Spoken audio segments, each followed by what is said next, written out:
इसमें पुरानी पेंशन बहाली के लिए लंबे समय से संघर्ष कर रहे कर्मचारी संगठनों ने केंद्र सरकार को ओपीएस लागू करने के लिए 6 सप्ताह का अल्टीमेटम दिया है। आपको बता दूं, जैसा कि आप सब जानते हैं, देश में पुरानी पेंशन बहाली के लिए लंबे समय से संघर्ष कर रहे कर्मचारी संगठनों ने केंद्र सरकार को ओपीएस लागू करने के लिए 6 सप्ताह का अल्टीमेटम दिया है। यह अहम निर्णय 7 फरवरी को नई दिल्ली में आयोजित हुए national joint council of action के पदाधिकारियों की बैठक में लिया गया था। केंद्र सरकार को अनिश्चितकालीन हड़ताल का नोटिस देने और स्ट्राइक की स्थिति घोषित करने के लिए 2 दिन के भीतर एक कमेटी के गठन की बात कही गई थी। अब वह कमेटी गठित कर दी गई है। कमेटी में विभिन्न कर्मचारी संगठनों के 7 पदाधिकारियों को शामिल किया गया है। इस कमेटी की बैठक जल्द बुलाई जाएगी। बैठक की अध्यक्षता जेएनसीए के कन्वीनर शिव गोपाल मिश्रा ने की थी। आपको बता दूं, जैसा कि आप सब जानते हैं, रिपोर्ट्स के मुताबिक इस महत्वपूर्ण कमेटी में Shiv Gopal Mishra convener, doctor M Raghavaiah को कन्वीनर, कॉमरेड एस.एन. पाठक अध्यक्ष, आईएडीएफ कॉमरेड अशोक सिंह अध्यक्ष, आईएनडीडब्ल्यूएफ कॉमरेड रूपक सरकार, आईटीईएफ कॉन्फेडरेशन कॉमरेड गीता पांडे अध्यक्ष, एआईटीपीएफ और राज्य कर्मचारी संयुक्त परिषद यूपी के अध्यक्ष कॉमरेड हरि किशोर तिवारी को शामिल किया गया है। यह कमेटी तय करेगी कि पुरानी पेंशन बहाली के लिए अब अगला कदम क्या होगा। साथ ही देश में अनिश्चितकालीन स्ट्राइक की तिथि यह तय करने का अधिकार भी इस कमेटी को दिया गया है। एनजेसीए के पदाधिकारियों का कहना है कि अगर इस अवधि में पुरानी पेंशन बहाल नहीं होती है तो देश भर में अनिश्चितकालीन हड़ताल शुरू हो जाएगी। इस स्थिति में रेल संचालन और रक्षा क्षेत्र के उद्योगों सहित तमाम सरकारी विभागों में कामकाज बंद हो जाएगा। आपको बता दो, रिपोर्ट्स के मुताबिक केंद्र एवं विभिन्न राज्य सरकारों के कर्मचारी पुरानी पेंशन बहाली के लिए गत वर्ष से ही आंदोलन कर रहे हैं। कर्मचारी संगठनों ने विभिन्न तरीकों से अपनी बात सरकार तक पहुंचाने का प्रयास किया है। ओपीएस के लिए गठित national joint council of action की संचालन समिति के वरिष्ठ सदस्य और एआईडीईएफ के महासचिव श्री कुमार का कहना है कि नई दिल्ली के रामलीला मैदान में गत वर्ष 10 अगस्त को सरकारी कर्मियों की विशाल रैली हुई थी। उस रैली में लाखों कर्मियों ने हिस्सा लिया था। 1 अक्टूबर को रामलीला मैदान में ही पेंशन शंखनाद महारैली आयोजित की गई है। आपको बता दूं, इसका आयोजन national movement for old pension scheme के बैनर तले हुआ था। एनएमओपीएस के अध्यक्ष विजय कुमार बंधु ने कहा कि पुराने पेंशन कर्मियों का अधिकार है, वे इसे लेकर ही रहेंगे। इसके बाद 3 नवंबर को confederation of central government employed and workers के बैनर तले रामलीला मैदान में ही तीसरी रैली आयोजित की गई। इस रैली में all India state government employed federation सहित कई कर्मचारी संगठनों हिस्सा लिया था। National mission for old pension scheme Bharat के बैनर तले 10 दिसंबर को all India NPS employees federation द्वारा जंतर मंतर पर रैली आयोजित की गई थी।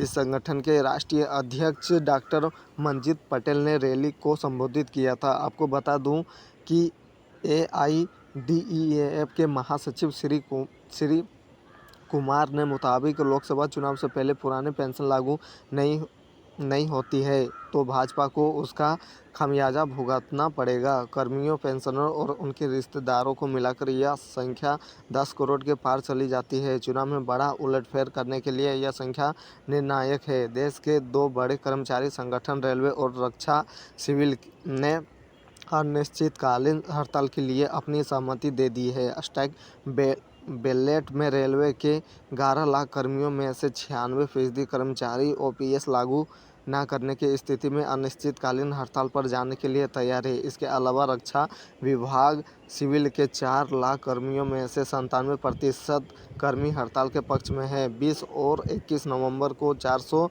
डिफेंस यूनिट, 7349 रेलवे स्टेशन, मंडल व जोनल दफ्तर, 42 रेलवे वर्कशॉप और 7 रेलवे प्रोडक्शन यूनिट पर स्ट्राइक बैलेट के तहत वोट डाले गए थे। विभिन्न केंद्रीय कर्मचारी संगठन एवं राज्यों की एसोसिएशन भी ओपीएस के मुद्दे पर एक साथ आ गई है। आपको बता दूं, रिपोर्ट्स के मुताबिक केंद्रीय कर्मचारी संगठनों ने 8 जनवरी से 11 जनवरी तक रिले हंगर स्ट्राइक की थी। इसका मकसद सरकार को चेताना था कि national joint council of action के कन्वीनर शिव गोपाल मिश्रा ने रिले हंगर स्ट्राइक के अंतिम दिन सरकार को चेतावनी दे दी थी कि ओपीएस बहाली के लिए अब कोई धरना प्रदर्शन नहीं होगा। सरकार हमें अनिश्चितकालीन हड़ताल करने के लिए मजबूर कर रही है। इसे देश में अगर 1974 की रेल हड़ताल जैसा माहौल बना तो उसके लिए केंद्र सरकार जिम्मेदार होगी। उसके बाद 7 फरवरी को एनजेसीए की बैठक बुलाई थी। इस बैठक में देश भर में होने वाली अनिश्चितकालीन हड़ताल की तिथि तय करने और सरकार को स्ट्राइक नोटिस देने बाबत चर्चा हुई। श्री कुमार के मुताबिक बैठक में मौजूद सभी संगठन अनिश्चितकालीन हड़ताल करने के पक्ष में है। स्ट्राइक की तिथि तय करना और सरकार को नोटिस देना, इसके लिए एक छोटी कमेटी गठित की जा रही है। अगर सरकार ने 6 सप्ताह में कर्मियों की मांग नहीं मानी तो देश में हड़ताल तय है। आपको बता दो, रिपोर्ट्स के मुताबिक national movement for old pension scheme के राष्ट्रीय अध्यक्ष विजय कुमार बंधु ने कहना है कि केंद्र सरकार एनपीएस में संशोधन करने जा रही है। हमें ऐसे किसी भी संशोधन के लिए आंदोलन नहीं कर रहे हैं। कर्मियों को गारंटीकृत पुरानी पेंशन ही चाहिए। अगर कोई कर्मचारी नेता या संगठन सरकार के एनपीएस में संशोधन प्रस्ताव पर सहमत होते हैं तो 2004 वाली गलतियां 2024 में भी दोहराई जाएगी। एनपीएस एक डस्टबिन है। करोड़ों कर्मियों का 10% पैसा और सरकार का 14% पैसा डस्टबिन में जा रहा है। यह स्वीकार्य नहीं है। पुरानी पेंशन बहाली तय, कर्मियों का आंदोलन जारी रहेगा। वित्त मंत्रालय की कमेटी की रिपोर्ट्स का कोई मतलब नहीं है। यह रिपोर्ट्स पेश हो या ना हो, इससे कर्मियों को कोई मतलब नहीं है। वजह यह कमेटी ओपीएस लागू करने के लिए नहीं बल्कि एनपीएस में सुधार के लिए गठित की गई है। आपको बता दो, वित्त राज्य मंत्री पंकज चौधरी ने संसद में नई पेंशन योजना बाबत पूछे गए एक सवाल के जवाब में बताया, राष्ट्रीय पेंशन प्रणाली के मौजूदा ढांचे और संरचना जैसा सरकारी कर्मचारियों के लिए लागू है और हालुक में क्या उसमें किसी प्रकार के बदलाव किए जाने उचित है, तो इस बाबत वित्त मंत्रालय की कमेटी विचार कर रही है। यदि कमेटी द्वारा एनपीएस में बदलाव की सिफारिश की जाती है तो उसमें वित्तीय निहितार्थियों और समग्र बजटीय गुजारिश पर इसके प्रभाव को ध्यान में रखा जाएगा। कमेटी का कार्य ऐसे उपाय सुझावित करना है जो राष्ट्रीय पेंशन प्रणाली के तहत शामिल सरकारी कर्मचारियों के पेंशन संबंधी लाभों में सुधार लाने के लिए दृष्टिगत संशोधन करने के लिए उपयुक्त हो, ताकि सामान्य नागरिकों के संरक्षण के मद्देनजर वित्तीय विवेक को कायम रखा जा सके। आपको बता